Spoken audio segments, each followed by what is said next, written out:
Have, has have, ठीक है। Subject plus is am are plus has है, ठीक है। प्लस यहाँ पर कर दिया to plus V one plus other word, ठीक है। अब हमने कहा कि is am are to plus V one plus other word, उसके बाद में सब्जेक्ट प्लस हैज है to plus V one plus other word, इस स्ट्रक्चर का प्रूव करना है। अब आपको पता है कि इज एम आर कब लगाते हैं, है ना, यानी ये आपका है प्रेजेंट, क्या है प्रेजेंट, ठीक है। और ये भी आपका प्रेजेंट है। अब यहाँ पर देखो आपको क्या करना है, अब वी वन का प्रूव करना है। जैसे यहाँ पर अगर हम फ्रेम करेंगे तो किस तरीके होगा, आप यहाँ पर कर दो डांस, डांस, यहाँ पर आप कर दो रीड, क्या करेंगे रीड, यहाँ पर आप कर दो ईट ईट, ठीक है।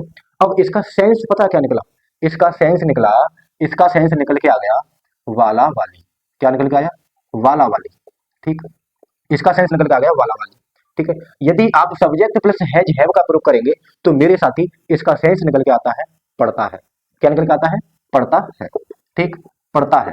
यानी कंपल्सन प्लान, कैसा प्लान कंपल्सन, ठीक, कंपल्सन, ठीक है, कंपल्सन। यानी कंपल्सन का मतलब होता है मजबूरी, क्या होता है मजबूरी।